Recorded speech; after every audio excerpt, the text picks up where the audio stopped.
नमस्कार दोस्तों, मैं दिव्येंदु मंडल मेरा YouTube channel safe stock trading and investment में आप सभी लोगों का स्वागत करता हूं। मैंने आज कुछ इम्पोर्टेंट मैंने जो रोज़ स्टॉक मार्केट के रिलेटेड अपडेट देता हूं आप लोग को, तो मैंने आज डिस्कस करूंगा रिलायंस फ्यूचर ग्रुप डील।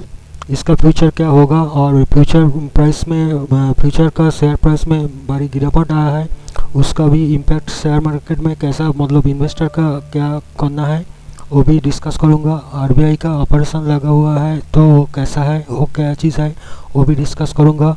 और टिकटॉक जो बैन हुआ है और चाइना के साथ जो टेंशन चल रहा है उसके लिए क्या क्या कंपनी में असर आ सकता है वो भी आप लोग को दिखाऊंगा। और कोल इंडिया 16 करोड़ इन्वेस्ट किया है वो भी आप लोग को दिखाऊंगा, तो ये वीडियो आप लोग अंत तक जरूर देखिए और इसको सब्सक्राइब करके रखिए। देखिए मैंने ये सब टॉपिक्स लेकर डिस्कस करूँगा, तो इसका भी न्यूज़ भी आप लोगों को दिखाऊंगा। तो आप लोग को ये लिंक भी आप लोग को यूट्यूब वीडियो का डिस्क्रिप्शन में मिल जाएगा, तो इसमें आप लोग को बहुत ही सुविधा होगा। तो ये वीडियो आप लोग अंत तक जरूर देखिए और इसको सब्सक्राइब करके रखिए ताकि इसका नोटिफिकेशन आप लोग को रेगुलर बेसिस पे मिल जाएगा। और मैंने निफ्टी बैंक निफ्टी का एनालिसिस करता हूँ वो भी रेगुलर बेसिस पे मिल जाएगा। Buying selling levels of equity commodity what to trade tomorrow, equity commodity Nifty bank Nifty futures वो भी देता हूँ, वो भी आप लोग को रेगुलर बेसिस पे मिल जाएगा और रेगुलर बेसिस पे मिल जाएगा। मैंने लाइव मार्केट में देखा था हूँ हाउ टू मेक प्रॉफिट मेरा स्ट्रैटेजी से और बाय सेल एक्सेल शीट से, वो भी आप लोग को देखने के लिए मिल जाएगा और वो भी आप लोग को देखने के लिए मिल जाएगा। और जो बहुत सारा चार्ट का सेटअप्स है, स्ट्रैटेजीज है, टेक्निक्स है जो आप लोग को बहुत ही हेल्पफुल रहेगा, तो ये आप लोग वो भी आप लोग को देखने के लिए मिल जाएगा। मेरा यूट्यूब वीडियो का डिस्क्रिप्शन जरूर रीड कीजिए, उसमें आप लोगों को बहुत सारा इम्पोर्टेंट वीडियोस का लिंक मिल जाएगा, मेरा ट्रेनिंग मॉड्यूल मिल जाएगा। और आप लोग ऑनलाइन ट्रेड करना चाहता है, बहुत ही अच्छा बेस्ट ट्रेडिंग प्लेटफॉर्म आप लोग को एंजल ब्रोकिंग, आस्था ट्रेड, इस सब का लिंक दिया है और आप स्टॉक्स ये सब में लिंक दिया है, वो भी आप लोग ज्वाइन हो सकता है।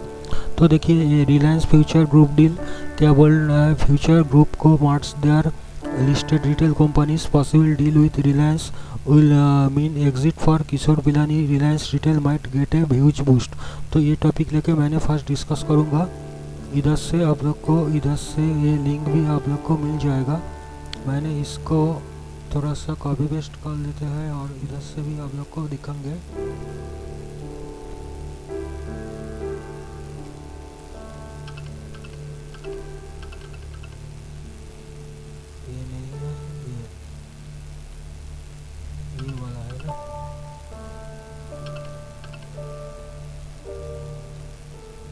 इसका भी डिस्कस करूँगा और मेरे पास भी कुछ अलग से स्क्रिप्ट आता है तो उसका भी डिस्कस करूँगा।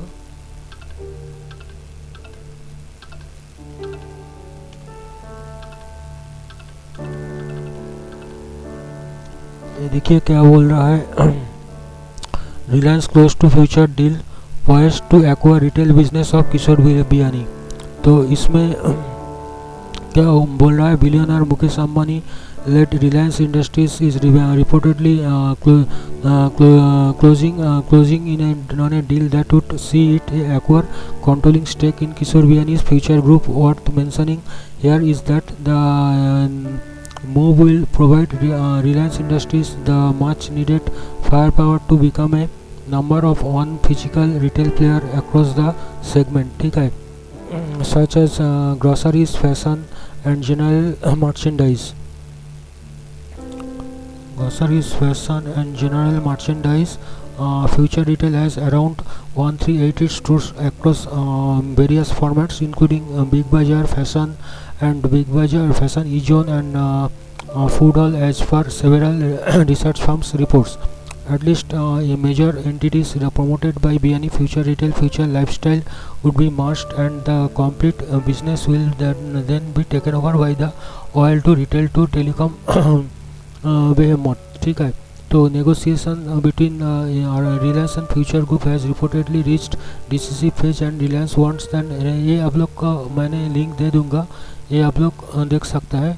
तो इसका जो असर आएगा तो उसका मैंने आप लोग को सामने डिस्कस करूँगा, तो इसका आप लोग ज़रा ध्यान से सुनिए तो आप लोग को बेनिफिट होगा। Reliance future group deal, future group shares में गिरावट, इन्वेस्टर्स क्या करें। कुछ दिनों पहले हम बात कर रहे थे मुकेश अंबानी का रिलायंस इंडस्ट्रीज कैसे डेट फ्री कंपनी होने का वाला है। आपने जियो प्लेटफॉर्म के साथ और जियो प्लेटफॉर्म के स्टेक सेल और राइट इशू के बाद हम सब इस प्रेडिक्शन के चक्कर में थे कि रिलायंस क्या इतना इन्वेस्टमेंट लेके डेप्ट चुकाएगा या फिर नया एक्सपेंशन करेगा, क्योंकि रिलायंस का मोटो हमेशा से ग्रोथ ओरिएंटेड रहता है। इतनी जल्दी हमें आंसर मिलेंगे ये पता शायद हमें नहीं था। ठीक है, तो रिलायंस इंडस्ट्रीज़ के बाद चल रहा है फ्यूचर ग्रुप के हेड किशोर बियानी के साथ, और डील ऑलमोस्ट डन है कि फ्यूचर ग्रुप का पूरा कंट्रोल मुकेश अंबानी के पास जाने वाला है। Kishore Biyani almost future group से बाहर निकलने वाला है और अपने ही बनाया कंपनी में उनका शायद सिर्फ एक नेम से स्टेक और एक पैटर्न इस्टेब्लिश करेंगे, ताकि आप सब लोगों को से पता रहे स्टेक कर रह जाएगा। ये न्यूज़ आते ही फ्यूचर ग्रुप के शेयर्स में गिरावट आई, इस पे भी हम बात करेंगे और एक पैटर्न इस्टेब्लिश करेंगे ताकि आप सब लोगों का आगे से पता रहे कि कोई कुछ खास परफॉर्म नहीं किया है। इस न्यूज़ के आने के बाद इस न्यूज़ के क्या सिग्निफिकेंस है, इन्वेस्टर्स का पैसा क्या होगा, अगर आपका पास फ्यूचर ग्रुप का शेयर्स है तो क्या करें, ये सब बातों में पे हम चर्चा करेंगे। पूरा वीडियो एंड तक जरूर देखिए। तो आप लोग इधर से एंजल वर्किंग का भी प्लेटफॉर्म यूज़ कर सकता है, तो ये बहुत ही आप लोग के लिए बेनिफिट होगा। आप लोग मेरा वीडियोस का चैनल पे यूट्यूब डिस्क्रिप्शन में आप लोग को मिल जाएगा। तो फ्यूचर ग्रुप का डेप्ट इशू, कोरोना का डबल मार। ठीक है, फ्यूचर ग्रुप इंडिया का एक होम ग्रोन बिजनेस कॉन्ग्लोमरेट है, जिसमें है क्या सारे कंपनीज एक साथ है। इंडिया के रिटेल और फैशन इंडस्ट्रीज के बड़े नाम जैसे बिग बाजार एंड फूड बाजार, lifestyle stores like brand factory centre etcetera future group के अंडर है। इसका अलावा इंटीग्रेटेड फूड्स एंड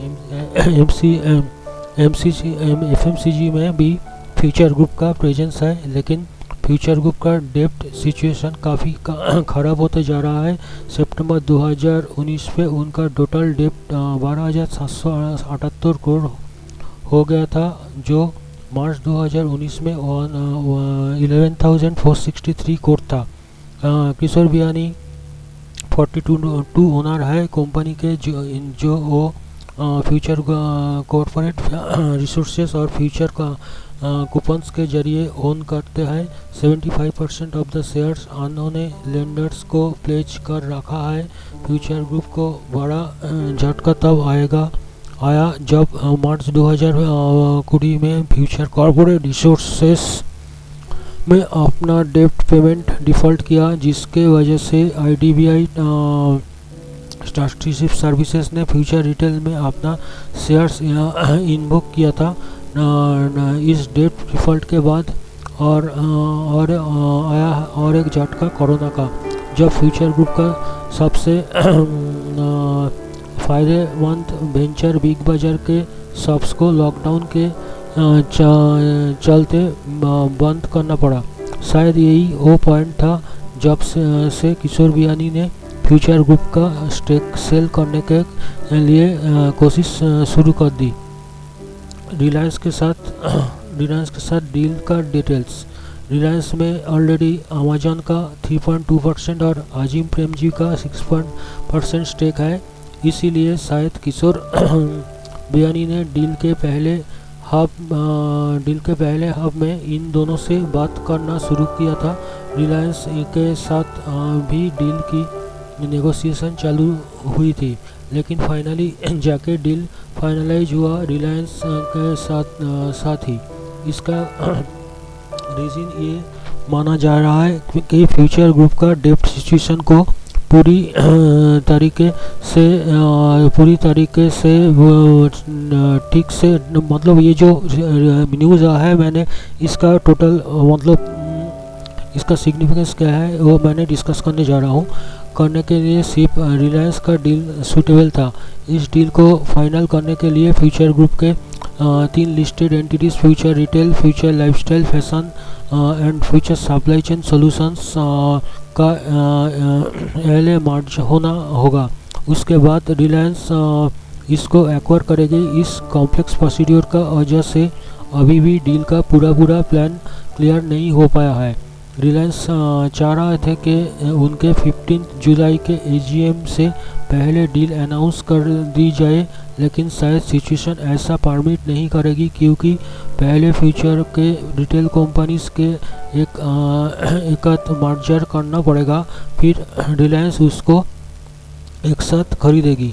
इसे किशोर बियानी पूरी तरीके से फ्यूचर रिटेल के कंट्रोल से बाहर हो जाएंगे। कुछ छोटे फ्यूचर ग्रुप के बोर्ड में शायद वो इस डील के बाद भी कंट्रोल में रहेंगे, जैसे फ्यूचर फैशन एक्सेट्रा, लेकिन रिटेल सेक्टर में उनका कंट्रोल ख़त्म हो जाएगा। इस डील के बाद अमेजन एंड अजीम प्रेमजी का फ्यूचर ग्रुप में इन्वेस्टेड शेयर्स का क्या स्टेटस होगा ये भी देखना लायक होगा। इंडस्ट्री एक्सपर्ट्स का मानना है कि Amazon and Premji invest and Blackstone इन सब को नए कंपनी में शेयर्स मिलेंगे, लेकिन पूरा डील क्लियर होने में भी अभी भी टाइम है। Retail wire Amazon versus Reliance. Amazon के साथ टक्कर देने के लिए रिलायंस ने पहले ही जो मार्ट का अनाउंसमेंट्स कर दिया था। अब अगर फ्यूचर ग्रुप के ह्यूज सप्लाई चेन और रिटेल इंफ्रास्ट्रक्चर को एक्वायर किया गया तो फिर ये काफ़ी बड़ा डील साबित हो सकता है। रिलायंस का पूरा प्लान अब काफ़ी क्लियर दिख रहा है जब से उसने फेसबुक के साथ डील किया ताकि व्हाट्सएप पेमेंट सिस्टम चालू कर सके। फिर उसने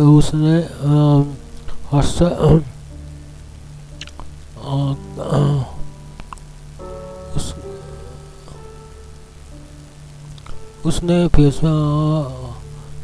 व्हाट्सएप पेमेंट सिस्टम चालू कर सके।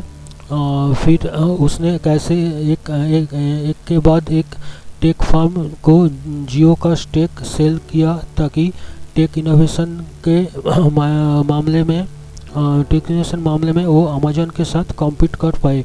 उसके बाद फ्यूचर रिटेल को एक्वायर करना एक मास्टर स्ट्रोक कहा जा सकता है, लेकिन क्या इंडियन बिजनेस सिनेरियो के लिए अच्छा साबित होगा। एक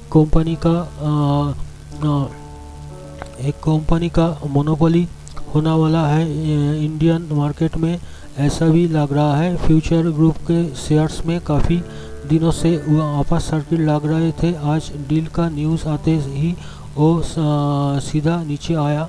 ये इन्वेस्टर्स के लिए चिंता का बात है क्योंकि अभी जब तक फ्यूचर ग्रुप के बाकी कंपनी मर्ज नहीं होती डील कंप्लीट नहीं होगी। और रिलायंस के डील के बाद शेयर्स का क्या होगा? क्या फ्यूचर रिटेल के शेयर्स को कुछ और नाम से लॉन्च किया जाएगा या फिर कोई और प्रोपोजिशन लाया जाएगा? ये सारी बातें काफ़ी चिंताजनक है इन्वेस्टर्स के लिए। और इसीलिए इन्वेस्टर्स के लिए मेरी एडवाइस ये है कि कभी भी कोई कंपनीज के शेयर्स अगर रेगुलरली अपर सर्किट टच करे तो बहुत सावधानी हो जाए। उस स्टॉक से उस कंपनी का डेप्ट डिटेल्स चेक करें और फिर उस पर इन्वेस्ट करें। सिर्फ कोई एक स्टॉक ऊपर जा रहा है इसका मतलब ये नहीं है कि खरीदने लायक है।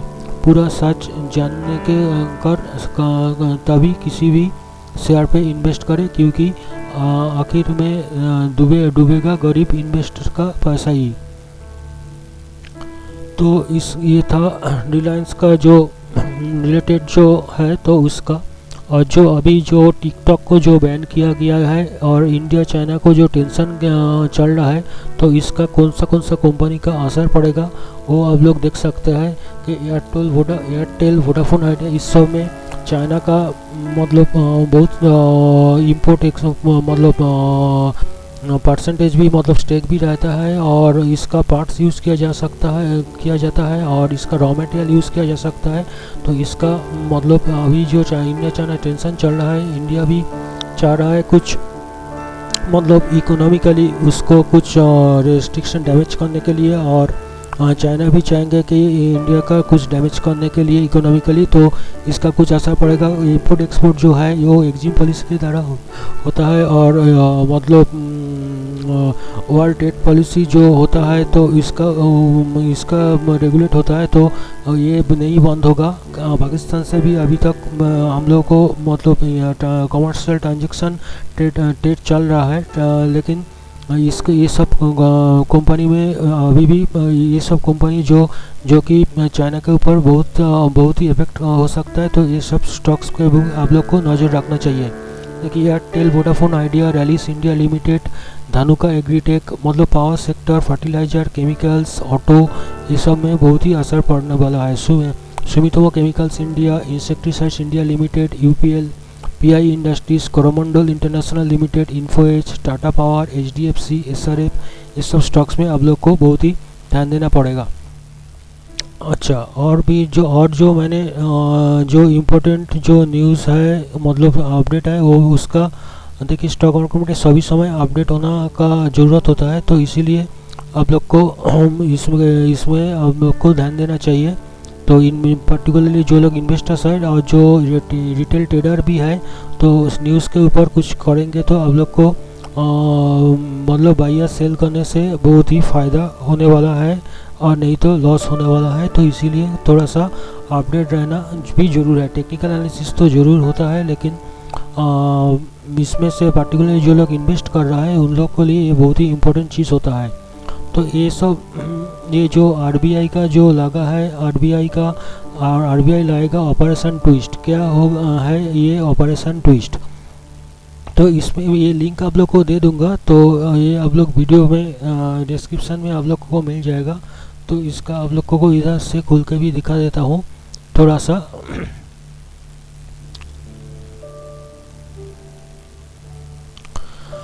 इधर देखिए RBI roll out new phase of operation twist. Central bank purchase long dated securities with Central Bank purchased long-dated securities with tenor between 7 to 13 years, aggregating 10,000 crore to sell short-dated securities maturing October 2020 and April 2021. Bankers expect to drain liquidity in the system and bring down long-term interest rate.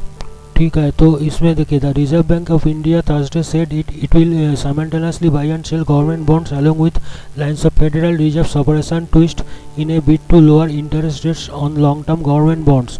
The central bank said that it will conduct a bond swapping program under open market operation for 10,000 crore early on 2nd July. Typically the central bank conducts OMO sales on to drain liquidity in the financial system, and OMO purchase to infuse liquidity. As part of the program, the central bank will purchase securities with tenures between 7 and 13 years, and sell short-dated securities maturing in October and April.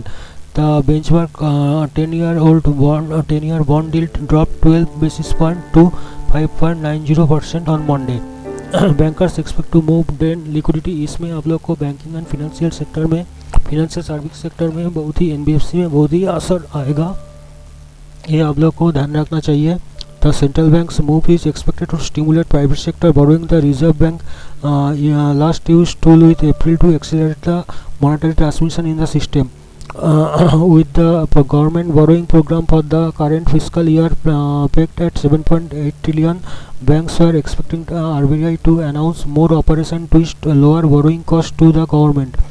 RBI is trying to manage yields without expanding the balance sheet. They are trying to bring down the structure of interest rates for the longer end of the curve, said Navin Singh, Senior Vice President, ICICI Securities Primary Dealership. Short-term interest rates have been falling as liquidity surplus has been chasing short-dated assets. Last week, yields on 182-day 364 Treasury bill T-bill fell to record lows, while 91-day T-bill yield came close to touching 2009 lows of 3.1 or 19%. Apart from the rates on T-bill, the state government and corporates have also seen short-term interest rate fall sharply. In the last state government auction, Maharashtra borrowed 2-year and 3-year fund at record low rates. ठीक है, तो ये भी एक आप लोग को ये लिंक आप लोग को मिल जाएगा यूट्यूब वीडियो का डिस्क्रिप्शन में. अच्छा, ये Airtel bid for SoftBank backed OneWeb Jio के कंपटीशन. तो ये भी आप लोग को दिखाता हूँ ये क्या बोल रहा है, इसमें क्या न्यूज़ है. तो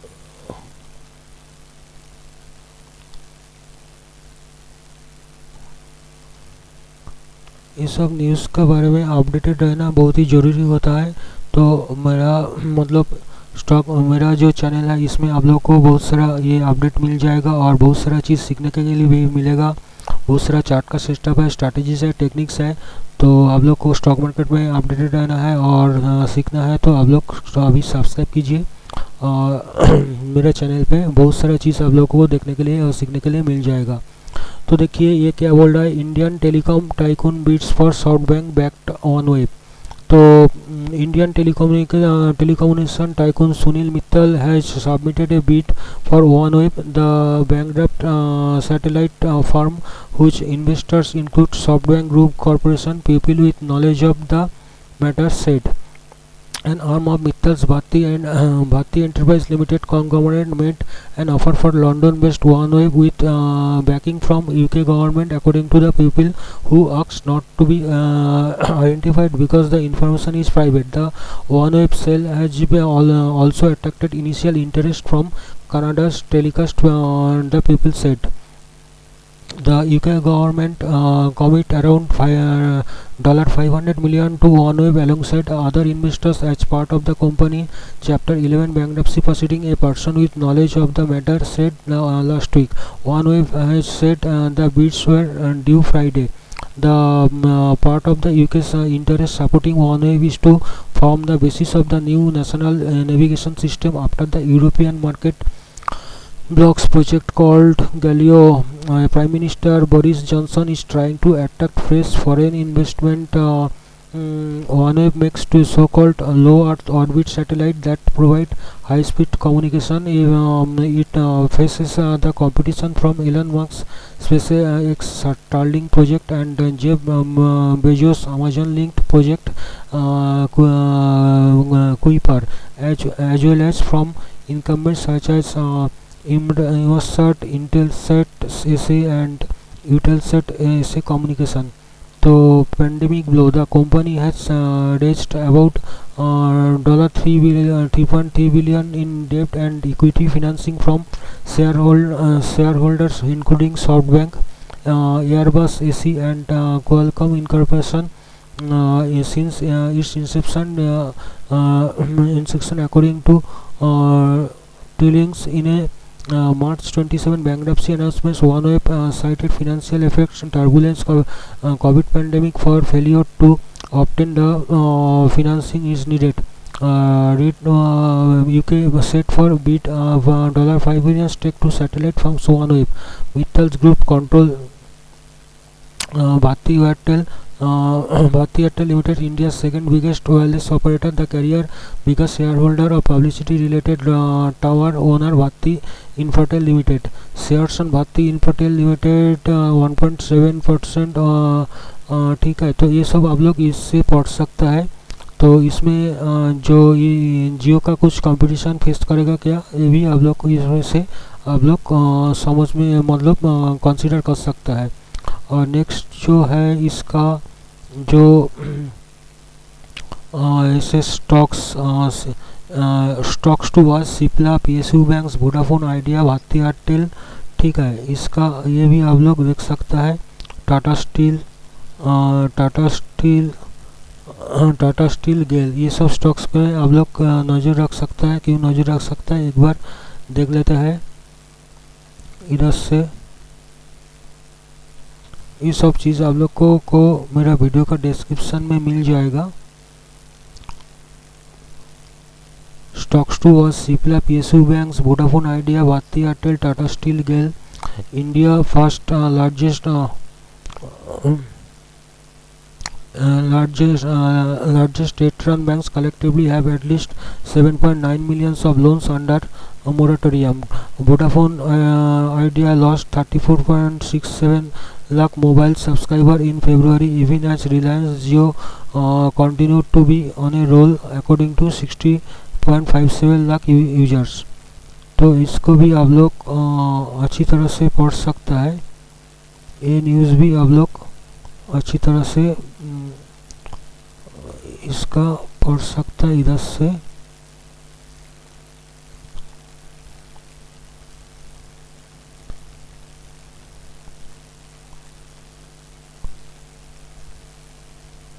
ठीक है, ये सब चीज़ आप लोग ये इधर से देख सकता है। ठीक है, बहुत सारा न्यूज़ है इधर से, आप लोग इस लिंक से आप लोग को मिल जाएगा। ठीक है, इसके बाद मैंने जो और भी जो है रिलायंस ग्रुप का तो मैंने बता दिया है, और टाइम्स ग्रुप के सर वो तो मैंने पहले ही बता दिया है। ये भी लिंक आप लोग को दे दूंगा। और कोल इंडिया का 16 करोड़ का इन्वेस्टमेंट क्या बदलेगी PSU का हालत, तो ये क्या बोल रहा है एक बार देख लेता है। ये भी लिंक आप लोग को दे दूंगा, आप लोग भी देख सकता है। इसमें बहुत सारा इन्वेस्टर्स इसके ऊपर डिपेंड करता है, PSU सेक्टर के ऊपर इन्वेस्ट करने के लिए। तो इसमें आप लोग को इधर ध्यान देना चाहिए। तो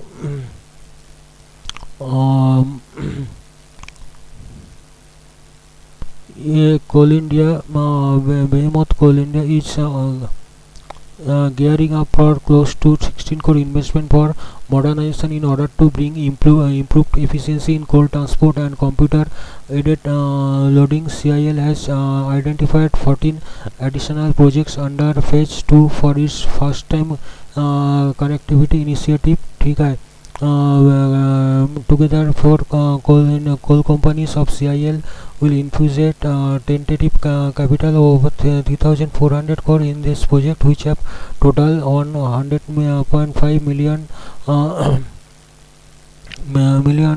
ton capacity. CIL is now implementing this under phase 1 on 35 project, each having 4 million ton capacity and above from 6 million capacity. ये सब आप लोग देख सकता है। द इनिशिएटिव कॉल ये भी आप लोग देख सकता है। इसमें से मतलब PSU का हालत कुछ बदलेगा क्या, ये भी न्यूज़ आप लोग को इससे आप लोग को देखने के लिए मिलेगा। तो ये आप लोग को कंसिडर कर सकता है। तो आप लोग अभी ये वीडियो ख़त्म करता हूँ। आप लोग इसको सब्सक्राइब करके रखिए और इसको लाइक कीजिए और शेयर कीजिए, और मेरा यूट्यूब चैनल में बने रहिए। तो आप लोग को बहुत सारा चीज़ एजुकेशनल इंफॉर्मेशनल पर्पस मिल जाएगा। धन्यवाद।